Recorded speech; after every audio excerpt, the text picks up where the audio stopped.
Now, as you can tell from the box, this is a Chromebook. But according to Asus, it's more than that. According to Asus, this is a cloud gaming laptop. And because Asus went to all the trouble of using the word gaming several times in the marketing, I had to pay $700 before tax for this Chromebook, so that we can see what kind of gaming experience it really offers. Whoa, that's not a great start, is it?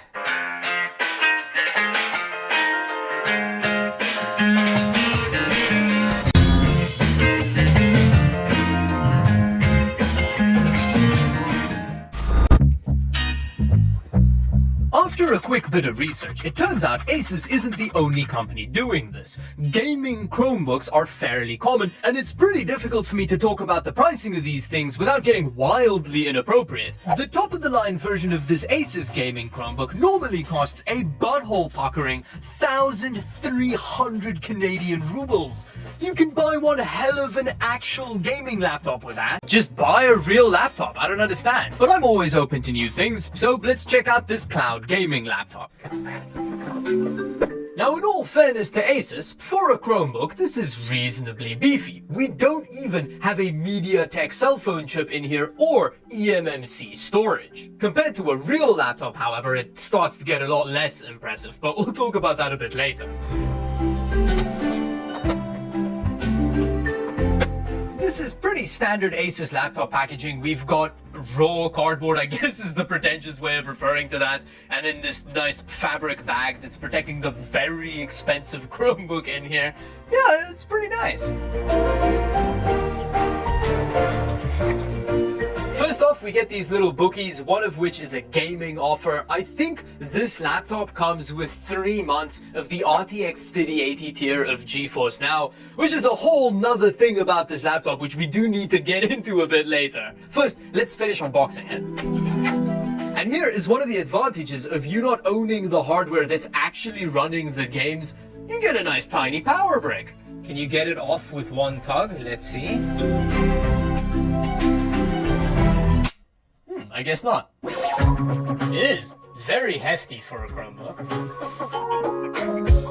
This is a reasonably well-built Chromebook. The top is metal of some description, although the bottom is very plasticky. But look at that! Peeking out from under that ventilation, there's some actual cooling in here, which is rare for a Chromebook, but I guess, you know, it is gaming. Back here, we have that yoga hinge or whatever it's called, so you can do aerobics with your laptop. In terms of I/O, it's about as limited as you'd expect for a Chromebook, but I think it's a bit stupid that it doesn't have an Ethernet port on it, because, you know, cloud gaming. But we'll see if that impacts anything later on when we try game on it. Now we need to see if for $700 we get a Chromebook that passes the one-hand open test. This is very important. Oh, it doesn't, so it's just trash. And after having to open the Chromebook using both my hands like some kind of animal, I was real excited by the display. Ooh, that looks like a lovely glossy touchscreen. I think this display may be the reason why this thing costs what it does. Because it is a 144Hz display. It may be 1080p, I'm not 100% sure. That's less awesome though. Ooh, it's a pretty entry-level laptop keyboard. Rattly and a bit too squishy, but it's serviceable. And for you recreational Excel users, we've got a numpad on the side, which I feel like is a little redundant on a Chromebook, but it's nice to have. I want to turn it on and see what this display looks like. So let's do that now. And once I went through the standard slightly too invasive Chromebook setup process, on first impression the display was pretty good, but it may very well have been a bit too glossy for its own good. But we'll talk more about that when we try and game on it. First, let's open this Chromebook and have a closer look at its guts.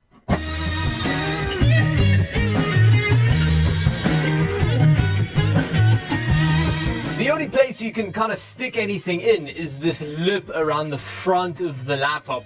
This kind of thing just makes damage almost unavoidable. But eventually, with enough struggle and plastic crack sounds, I got the bottom off. There we go. Oh, but don't forget the Asus Special, a hidden little ribbon cable for you to accidentally destroy when taking the bottom off. So that rear is about 78% more annoying to get off than it possibly has the right to be. It's actually made by Foxconn. Oh, okay, so this is basically a MacBook. That's pretty cool. Which I guess explains the soldered down 8 gigs of RAM. Always nice to see. But we actually have an upgradable SSD in here. Let's have a look. There it is, all 128 gigs of it, which we can easily access just by destroying the laptop. Cooling wise, this looks pretty good for a Chromebook. We've got a thick heat pipe with a fan and a little bit of heatsink, which should be enough for the i3, but I guess we'll find that out soon enough. So yeah, let's close it up and try and do some gaming on it. Well, not on it, but gaming using it as like a conduit for gaming.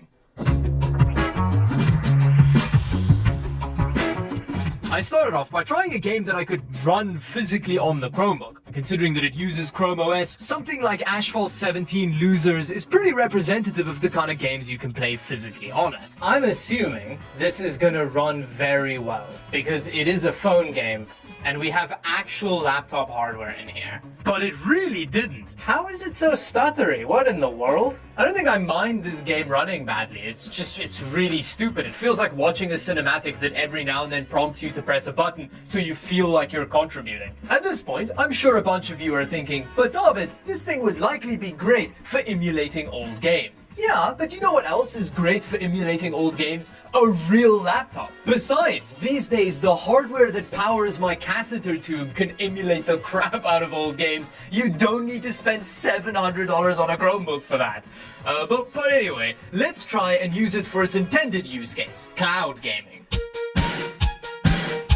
As I mentioned before, the little Chromebook comes with 3 months of the RTX 3080 tier of the cloud gaming service GeForce Now. Which is nice, but once those 3 months are up, you have to spend $20 a month to maintain that tier of cloud gaming. So if you want to spend 2 years, for example, gaming at the GeForce Now tier they bait you in with, that's $480 US, which doesn't even include the cost of the games. This laptop's like the cloud gaming service equivalent of a heroin dealer. At least there is a free tier if you're okay with 1-hour gaming sessions and worse performance. But on the note of performance, let's see how this runs cloud gaming. Ooh, that is not a very good start. Something's just adjusted and now it's running better, but no it isn't. It's still shockingly bad. As far as I understand, I'm in a prime GeForce Now location and my internet handles it well. I've used it before, not with this kind of performance, so I'm not sure what's happening. Now, it could be a network issue, but that's the problem with this kind of thing. If the network's in a bit of a mood, this happens. Now, I'm gonna try wired internet. We don't have an Ethernet port, but I have an adapter we can use via USB-C. Let's plug it in and see if that helps. A few moments later. Oh, wow, that is so much better. It still looks a bit compression artifacty, but it feels infinitely better. It's not stuttering and there's reasonable input lag. So with that, let's try another game. Now, Fortnite is running pretty well. You can see in the very tiny letters up there that we are getting well over 120 frames per second, and this is with 1080p competitive settings. Now, one of the reasons I always use Fortnite is because it's the game I've found that runs the best on GeForce Now. The input latency and stuff is very low. It just feels good, and it's always impressive how well this runs on cloud gaming. But you know what also runs it well? An actual gaming laptop. Wow, Cyberpunk feels pretty sticky. It looks pretty good, and I think the frame rate's reasonable, but you can clearly feel the input lag here. And that's one of the problems with GeForce Now. Not only does it not have a particularly big library of games, but there's a big variation in how the games that it does support runs. For every Fortnite level experience, there's a game that runs like this. Now, considering that this Chromebook has Intel hardware on it, I think it should be pretty easy to install Windows on it to see how it runs games by its own self. But before we do that, let's quickly compare this cloud gaming experience to the gaming experience of a real gaming laptop at roughly the same price.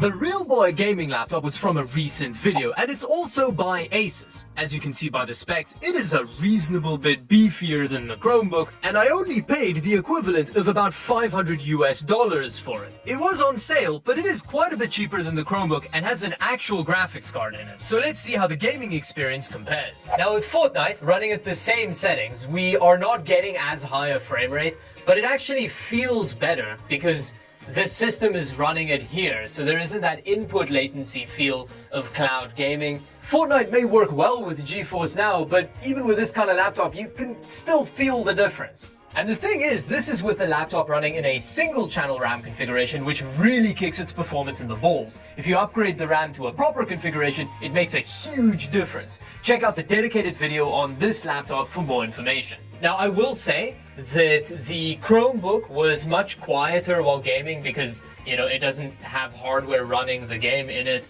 and the display isn't quite as nice. Although, it's a decent display. It's still 144 Hz, and it is an IPS panel, so it's not as good, but it's still a pretty good display. So, if anything, I would say that this is running the game better than the Chromebook was, just because of that lack of latency. Now when it comes to Cyberpunk at 1080p low settings, it's a bit of a mixed bag. In terms of visuals, it doesn't look as good as the cloud gaming experience, and the frame rate is lower. But it doesn't have that input lag, so I don't really know who to give it to here. The laptop may not have the input latency, but its visuals and frame rate is much worse.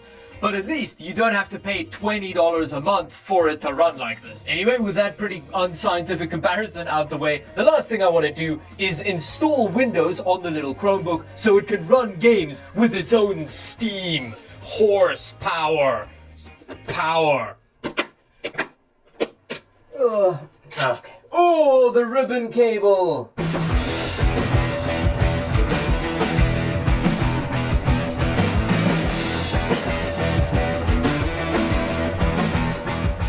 So after quite a lot of struggle, we're finally at the point where we've got Windows installed on here and we can run some games physically on this very expensive Chromebook. So we can see how it runs games, right? Sure, it's going to be very impressive. So at the end of the day, all I had to do to run some Steam games natively on the device was physically break it and then spend 2 hours hacking Windows onto it just to have half of the laptop not working anymore, and all that for 40 frames per second at normal settings up a hill. Yeah, I don't know, I guess it's convinced me. I don't think it's stupid anymore.